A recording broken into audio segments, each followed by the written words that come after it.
ဘုရင်ကြီးလက်ဖွဲ့တာကိုအင်ရှင်မင်းကိုပေးတယ်အင်ရှင်မင်းလက်ဖွဲ့တာကိုစစ်သူကြီးကိုပေးတယ်အားလုံးကိုကျင့်တတ်စေတယ်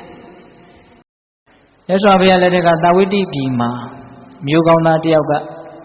မျိုးကောင်းသမီးလေးတယောက်ကိုလက်ထပ်ဖို့ခွင့်တောင်းတယ်အဲ့ဒီလိုခွင့်တောင်းတော့မျိုးကောင်းသမီးလေးကဉာဏ်ရှိတယ်ငါကိုလက်ထပ်ချင်တာတော့ဟုတ်ပါပြီသင်မှာမိတ်ဆွေဘယ်နှယောက်ရှိလဲလို့မေးတယ်တဲ့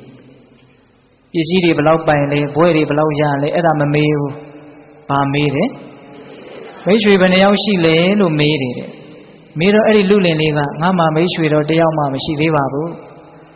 အဲ့ဒီလိုဆိုရင်မိတ်ဆွေကိုရှာပါအောင်မိတ်ဆွေပေါင်းသင်းတဲ့ပြည်စုံတဲ့တနေ့ငါကိုလက်ထပ်ဖို့အခွင့်ရပြီလို့မှတ်လိုက်ပါ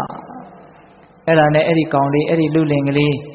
ဒီအမျိုးသမီးလေးကိုကြိုက်တာနဲ့မိတ်ဆွေရှာရတယ်အဲ့ဒါပထမ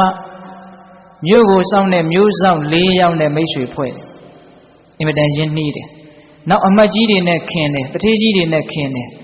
နောက်ကောသလမင်းနဲ့မှရင်းနှီးတယ်နောက်အဲ့ဒါသူကမိတ်ဆွေဖွဲ့ရင်းနဲ့မိတ်ဆွေဖွဲ့ရတဲ့အရာသာမိတ်ဆွေတွေပေါများခြင်းရဲ့အရာသာကိုသိတော့ဘုန်းတော်ကြီးတွေနဲ့လည်းသူအင်မတန်ခင်တယ်ရှင်အနန္ဒာနဲ့လည်းအင်မတန်ရင်းနှီးတယ်နောက်တော့သူမြတ်စွာဘုရားနဲ့မှရင်းနှီးတယ်အဲ့ဒီလူလင်လေးကဟုတ်လား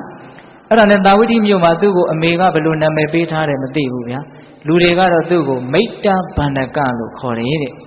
မိတ်ဆွေဖွဲ့တဲ့နေရာမှာလိမ္မာကျွမ်းကျင်တဲ့လူပေါ့ဟုတ်လားအဲ့ဒီတော့သူကမိတ်ဆွေတွေအများကြီးရပြီဆိုတော့သူကြိုက်တဲ့ကလေးမလေးစီသွားတာပေါ့ငါမှမိတ်ဆွေတွေအများကြီးရပြီအေးအဲ့ဒီလိုဆိုရင်တို့လက်ထပ်ကြတာပေါ့ဆိုတော့လက်ထပ်ပွဲကြီးကျင်းပတော့ဘုရင်ကြီးကအိမ်ကြီးတစ်ဆောင်လက်ဖွဲ့တယ်ဟုတ်လားအင်ရှင်မင်းကဘာလက်ဖွဲ့တယ်စစ်သူကြီးကဘာလက်ဖွဲ့တယ်အများကြီးရတယ်ဟုတ်လားအဲ့ဒါနဲ့ကောင်မလေးကသူကအင်မတန်ဉာဏ်ကြီးတယ်ဘုရင်ကြီးလက်ဖွဲ့တာကိုအင်ရှင်မင်းကိုပေးတယ်အင်ရှင်မင်းလက်ဖွဲ့တာကိုစစ်သူကြီးကိုပေးတယ်အားလုံးကိုကျင့်တတ်စေတယ်အဲ့ဒီလက်ထက်မင်္ဂလာပွဲကြီးချင်းချင်းတဲ့ကျင်းပပြီးတော့ဖျားမှုရှိတဲ့တန်ဃာတော်တွေကိုလည်းခင်မင်နဲ့ရင်းနှီးတယ်ဆိုပြီးတော့နေအိမ်မင်္ဂလာပင့်ပြီးတော့ဆုံးကတ်တယ်အဲ့ဒီဆုံးအနုမောဒနာတရားဟောတော့အဲ့ဒီဇနီးခင်မောအဲ့ဒီကလေးမလေးတွေသောတပတ္တိမဉ္ဇဉ်ပူဉ္ဇဉ်ကိုရတယ်ငါသိရင်အပေမြတ်ရောက်ဥမလားလို့တန်တရားကြီးစိတ်အေးရတဲ့အနေအထားမျိုးအကြီးကျယ်ဆုံးသောဆုလက်ကြီးကိုရတယ်လို့ပြောလို့ရတယ်သောတပန်ဖြစ်တယ်ဆိုတာဟုတ်လားအဲ့ဒီမှာယဟန်တော်တွေကကြည်စမ်းဟောဒီကောင်လေးဟာဟောဒီကောင်မလေးကိုအကြောင်းပြုပြီးတော့လောကီစည်းဝါးနဲ့လည်းပြည့်စုံတယ်လောကုတ္တရာစည်းဝါးနဲ့လည်းပြည့်စုံတယ်သိအရာတော်တာပဲလို့ချီးမွမ်းတယ်